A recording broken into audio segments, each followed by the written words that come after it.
territorially. I thought we did a great job, generated a lot of scoring opportunities. Kind of for them, I don't know if we were a little punch drunk in the second and third, but they hung in there and they did a good job. I think in many ways we were probably fortunate because they had some great chances in the particularly later parts of later stages of the game. So.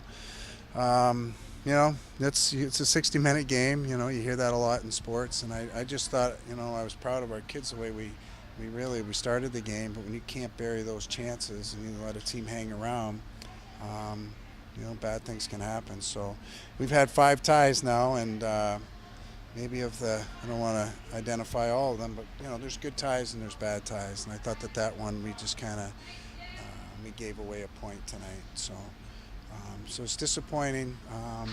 We just have to identify some things we've got to get better at. Still fairly early in the season, but our special teams, even though we did have a power play goal, but our penalty kill is anemic. Just people not making their reads, and that's veterans too that have been doing basically the same kill for 3 years, 2, 3, 4 years. So that's something we have to work on. That's part of the coaching job, I guess, to rectify some of our deficiencies. So. But I mean, overall, it was a good effort, But at the same time, when you get chances, it's like getting down on the 1-yard line. You can't punch it across the goal line repeatedly. You got to make the best of your opportunities. And I think that if you really zero in on all of our chances, we shot a lot of pucks right into their goalie. She butterflies, she drops to her knees before you even shoot the puck. And I did see some of our girls trying later in the game to pick corners, but we were missing by 2, 3, 4 feet. So that's something you got to bear down in practice, and you've got to work on your skill development. And as evidenced by the game-tying goal, was exactly what we needed to do the whole night. Those top corners were wide open, and their kid Peterson, that's a nice shot. I give her credit. We couldn't seem to do that all night. So learn from that, take a page from their book, and we've got a lot of work to do, like I said, with special teams. So again, it's a kind of ambivalent feelings here. I thought we played well and gave some good energy, but at the same time, just a sense of purpose in some of the things that we're doing. We need to be better.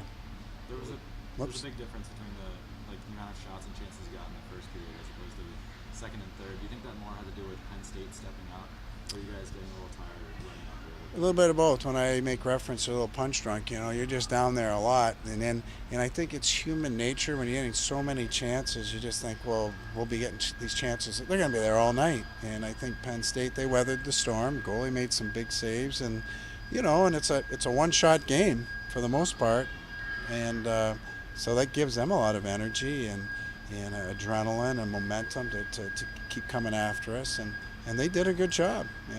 They came after us.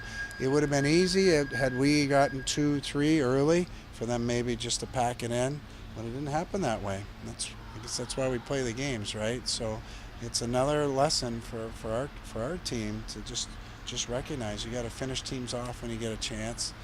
And then you have to play real determined defense and execute our systems. We didn't execute our kill on both instances, and a lot of their chances. It's not just the goals. They had some pretty good chances on the PP. They're moving it around well. So you got to execute your systems, and PK is a big part of of a system that has to get better for us. Okay. What were your thoughts on your start tonight? You weren't too happy with the start last night. It seems you busted up. Yeah. Yeah, much better, and that's something we talked about this morning, last night, and again this morning at our team meeting to, get a focus and be real deliberate with our effort and consistent. I thought we were rather sporadic with our effort at times last night, whether it's from the beginning right to the end. We had some good shifts last night, but I thought for the first 40 minutes at least today, we were pretty consistent with our energy and our focus and our shifts. Was there a reason that you put the Sibley,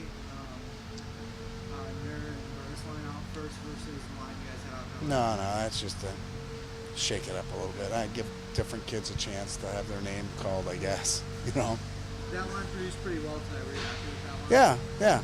I thought all 3 lines. We basically 3 lines and spotted a couple other kids, but I thought they all did well.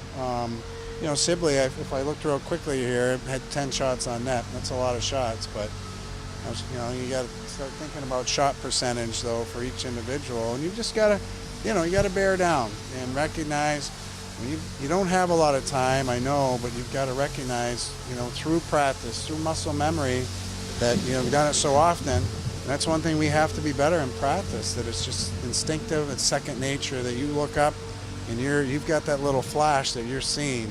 That corner's wide open. And I just don't think some of our shooters. I think we're just looking up and we just see the net.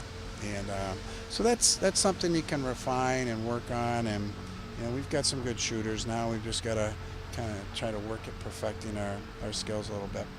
You talked about missing a point. How much more does that mean now that it's conference play and now that conference play gets the auto play? It's huge. I mean, it's everything in our league in terms of first and second. Everybody's going to beat everybody. We just heard Lindenwood beat RIT. Everyone's going to beat everybody in our league, and it boils down to wanting to get that first or second in the league to get the bye, to not have to play in that playoff series, so you can rest people, and especially if your team's beat up at the end of February. So you never know. I've been around quite often. You see 2- and 3-way ties, and so now we'll go head to head with some of these teams. So yeah, it's hard to think about it right now. It's only played 2 games, but that 1 point, you all know in sports, at 1 point. We had baseball that 162 games, and boy, they got to have a playoff game after 162 to see who's going to go. So it's just you look back, and hopefully it's a point that doesn't hurt us. And you never know. We got to look at the positive. Maybe it's a point that that 1 point that we grabbed today gets us in first or second, or gets us above another team. So. Did you see the play was tougher, more aggressive this weekend? No, I didn't think so. From what we've been seeing. No. How are you guys going to regroup and prepare to face Mercyhurst next weekend? Well, there shouldn't be much problem. We have a pretty good rivalry with them, I think, emotionally. And so I would think we just talked about that in there, that on Monday morning our kids should have a focus. Mercyhurst is coming to town, and, they're a team we're always trying to beat, and so it's not that we're not trying to win every game, but there's a little added incentive when it's them. So I think we'll have a real good focus. I would say our kids are pretty down. They're not just sitting in there, not necessarily licking their wounds, but I think our kids are dejected that we let that slip away and we didn't put them away. And that's not to take anything away from Penn State. The goalie played great, their team played hard, and they had many chances to win the game. I just think that we feel that the way we showed up today, that we should have put them away. But so I think motivation will be easy this week. I would like to think. Julie played right wing today, and she started off the year as center. What made you make that change? Well, we moved last week. We moved on Saturday. We just probably to get Costalis at center, more of a natural center. And we're still, she's a freshman, still working with some of these kids, and just see if maybe she would adapt to that better. Put Julie on the wing. Just maybe it's a different role, and I think she's handling it well. Maybe she could get a little chemistry, with Sibley. You just try different things. So who knows? Sometimes just flipping a coin and just see what happens. You got to try things, So that's basically what it is. Try different things, and that's all. What do you try to do against a combination like Laura Bowman and Amy Peterson at Penn State? They've been together since high school. Yeah. Those Minnetonka girls, huh? Yeah. Well, you really don't worry about that. We don't focus on that. It's just, I actually thought that we actually had more of a focus on Yoxheimer coming into the weekend, just because she can shoot the puck. I've been watching her since high school. But Peterson ended up having 2 goals this weekend and played really well. Nothing special. I mean, we tried to match lines. You're the home team. We tried to have either Grossi's line or Sibley's line out against their top 2 lines, and for the most part we managed that matchup. So I don't it's more our defensive pairings too, how they handle it. So okay. Late in the game, with about 6 minutes left, the ref came over, said something to you, and you seemed to disagree. Do you remember what that was about? Yeah, he made a call.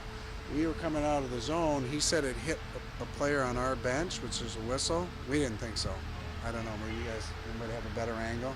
I didn't think it just we didn't touch anybody, and we had the puck. We were going through the neutral zone, so those kind of plays. I mean, at least he came over and talked to me. He wasn't gonna, but at least he communicated with us. And what are you gonna do? If that's what he saw. That's what he saw. So. Last question about the lineup. Do you think that you found a lineup you like? You're gonna keep. You think you want to keep changing it? Well, we don't. We change it minimally each night. There's some kids maybe in the sort of the bottom end there in terms of the forwards. We've been going this weekend. We went 11 forwards, 7 defensemen. I don't know. We'll see. We had a couple injuries. There's a couple girls, Scala and Morgan, are out. So with injuries. So you just kind of give kids a chance to get in there, really. So. But for the most part, those top 9 or 10 forwards and defensemen is pretty well solidified, as long as they stay healthy. And then that's not to take away that some of the other girls can't play. It's just it's kind of shaken down that way. So, okay? Thanks, Coach. All right, thank you. Enjoy the rest of your week.